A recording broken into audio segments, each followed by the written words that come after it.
Angela Brooks had learned how to stay quiet in her own home. She moved through the small Detroit apartment like a shadow, cleaning, cooking, listening. Her skin was deep brown, her eyes tired but observant. People often mistook her silence for weakness. They were wrong. Her husband, Marcus Brooks, talked enough for both of them. Loud laughter. Big dreams. Bigger lies. Marcus believed he was meant for more. More money. More attention. More women. He said Angela didn't fit the picture of the life he deserved. But he stayed, because she paid half the bills and asked no questions. Until that night. Angela sat at the kitchen table, folding laundry, when Marcus rushed in, breathless, excitement spilling from his mouth. "Baby," he said, already smiling.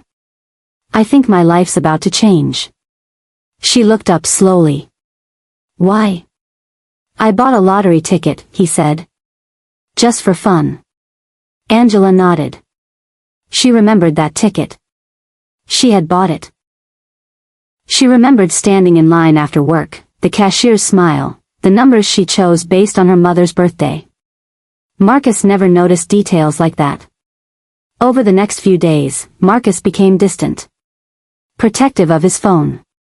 Locking doors. Whispering late at night. Angela noticed everything. When the numbers were announced on TV, Marcus screamed like he had won the world. "We did it," he shouted. "I won." Angela watched quietly as he danced around the room, already planning a new life. Without her. That night, she heard him on the phone. "She doesn't need to know," Marcus whispered. "Once the money clears, I'm gone." Angela closed her eyes. The betrayal wasn't loud. It was cold. And it had just begun. Marcus disappeared the next morning. Angela found the apartment silent. His clothes were gone. His toothbrush. His laughter. But he had left one thing behind. The lottery ticket. It was hidden inside a drawer beneath old receipts. Angela held it carefully, her fingers trembling, not from fear, but from realization. She turned it over. Her name was on the back. Angela Brooks. Her signature. Marcus had never signed it. Because he couldn't. The ticket was legally hers. Angela sat down slowly. Marcus had betrayed her. But he had also underestimated her. She called the lottery office. "Yes," she said calmly. "I'd like to claim my prize." "So," she said casually, "how long were you stuck with her?" Marcus laughed, pouring champagne into 2 glasses. "Too long. Angela never believed in me. Always quiet. Always watching. Like she was judging me." Tiffany smirked. "Some women just don't know how to keep a man happy." Marcus handed her a glass. "Exactly." He didn't mention that Angela had paid half the rent.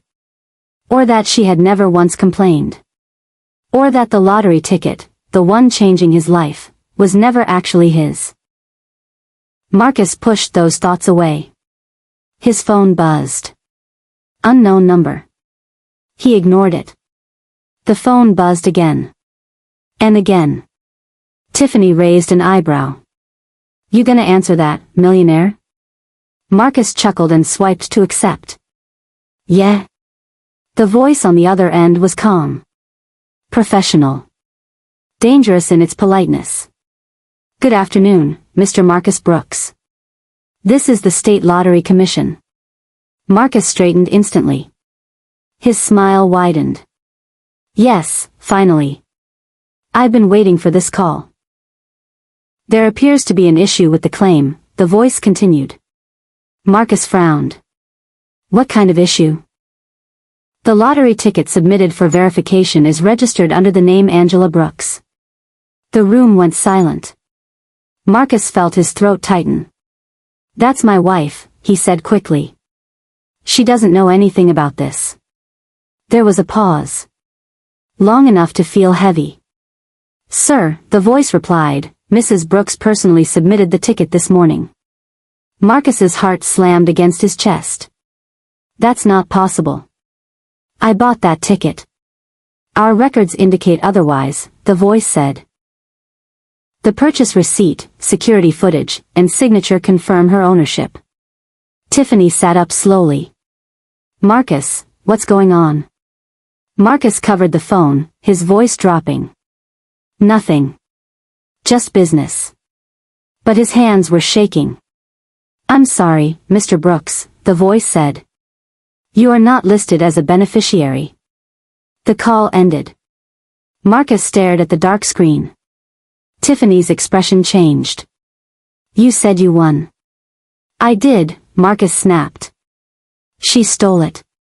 Tiffany stood up, grabbing her bag. I don't mess with broke men or married drama. Wait, Marcus said, panic creeping in. She didn't. The door closed.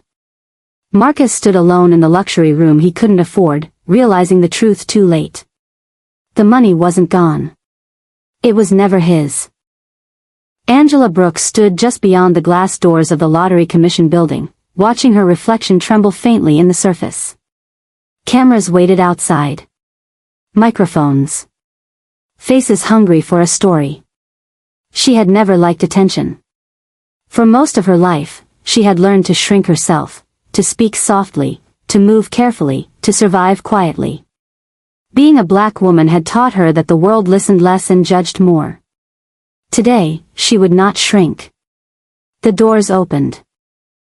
Flashes exploded instantly, white light slicing through the morning air.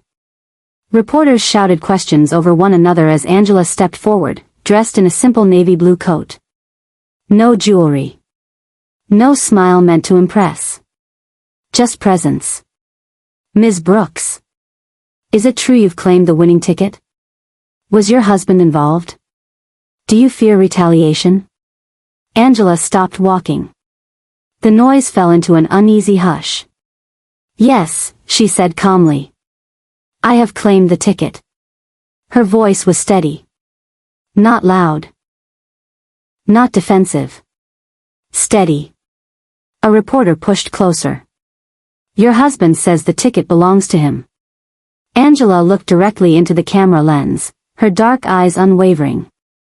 The ticket was purchased with my money, she said. It was signed with my name. It belongs to me. Another reporter shouted, Are you worried he'll challenge this legally? Angela paused, choosing her words carefully.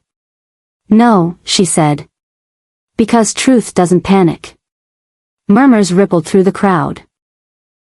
She lifted the clear protective folder in her hand.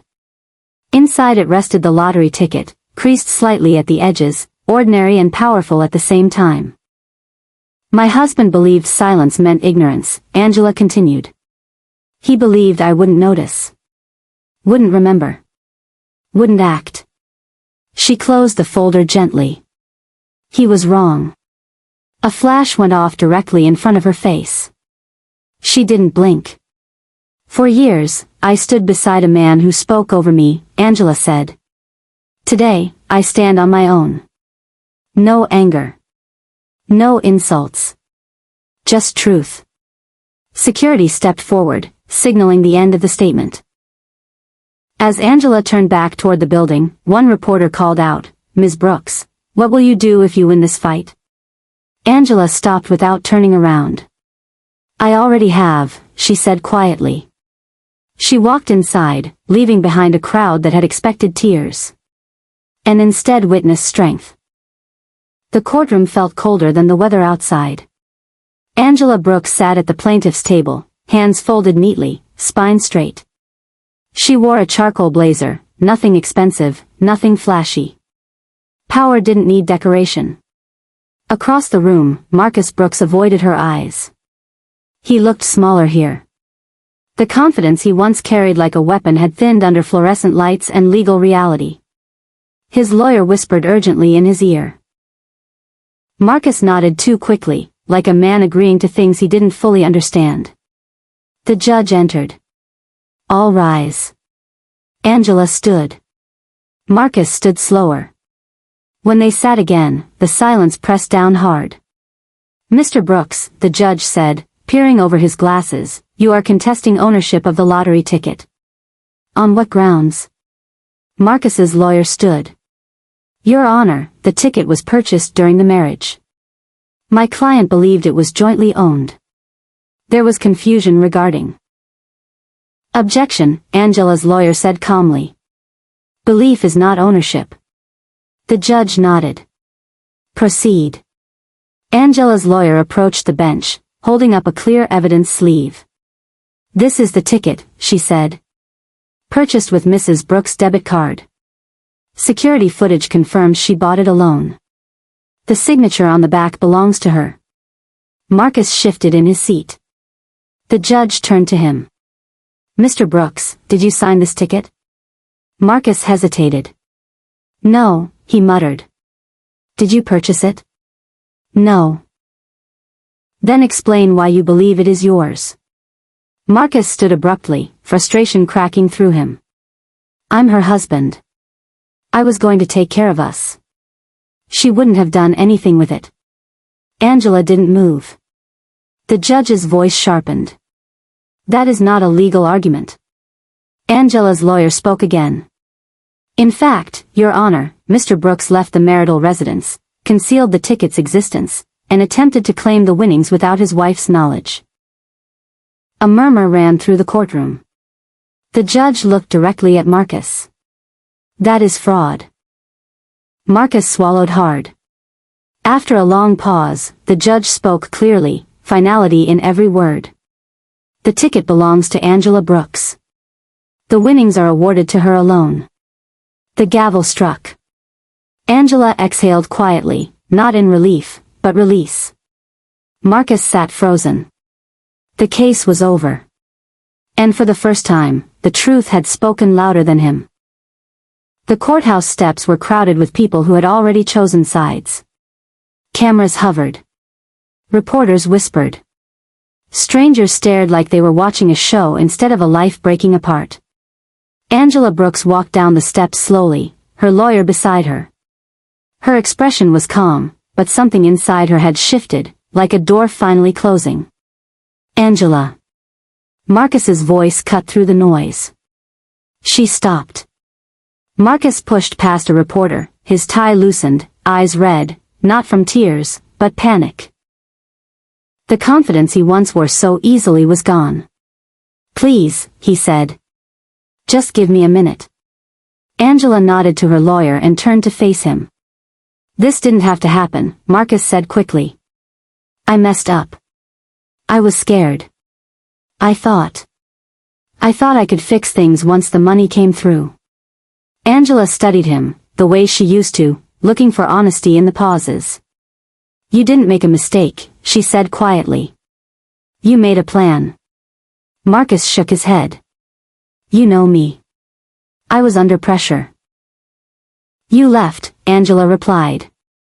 "You lied. You erased me." His voice cracked. "I was going to come back." Angela's eyes softened, not with forgiveness, but understanding. "No," she said. "You were going to come back rich." The words landed hard. Marcus reached for her hand. She stepped back. "For years," Angela continued, "I stayed quiet because I thought love meant patience. I thought loyalty meant endurance." A camera shutter clicked. "But money didn't change you," she said. "It revealed you." Marcus's shoulders sagged. "We're married. Doesn't that count for something?" Angela looked at the courthouse behind him. At the law that had finally seen her. "It counts," she said. "Just not the way you think." She took off her wedding ring, holding it between her fingers for a moment, then pressed it into his palm. "I didn't lose a husband," Angela said. "I gained my voice." She turned and walked away, leaving Marcus standing alone as the crowd slowly realized. This story was never about money. It was about who believed they mattered. The house was quiet, but this time, the silence felt different. Sunlight spilled across hardwood floors as Angela Brooks stood in the doorway of her new home. Not a mansion. Not a symbol meant to impress. Just a place that felt safe. Honest. She set her keys on the table and breathed in. For the first time in years, nothing here reminded her of compromise. Boxes were stacked neatly, labeled in her handwriting. Books. Kitchen. Dreams. She smiled softly at that last one. Her phone buzzed. A message from her mother. I'm proud of you. Angela sat down on the couch, letting the words sink in.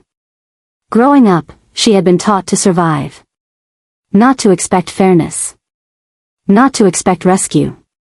Now she understood something deeper. Security wasn't money. It was choice. Angela opened her laptop. On the screen was a document titled Brooks Rising Scholarship, a fund she had quietly set up for young black girls who were told to stay small, stay quiet, stay grateful. She typed one sentence beneath the title. Your voice matters. Angela closed the laptop, looked around her home, and whispered, mine does too. Marcus Brooks woke up to the sound of traffic and regret. His car was parked behind a closed gas station. The back seat was cluttered with old clothes and unpaid bills. His phone screen lit up, another missed call from a creditor. He didn't answer. Scrolling through social media, he saw her. Angela. A photo of her at a community event, standing tall, calm, respected. The caption read, Angela Brooks launches education initiative. Marcus scoffed bitterly. She wouldn't be anything without me. But the words sounded hollow, even to him. He drove past the apartment they once shared. New people lived there now. Laughter leaked through the windows. Marcus sat in the car, realizing something he had avoided since the courtroom. He hadn't lost the lottery. He had lost trust. And no amount of charm could buy that back. The frame on the wall caught the morning light. Inside it sat an ordinary lottery ticket, slightly creased, edges worn.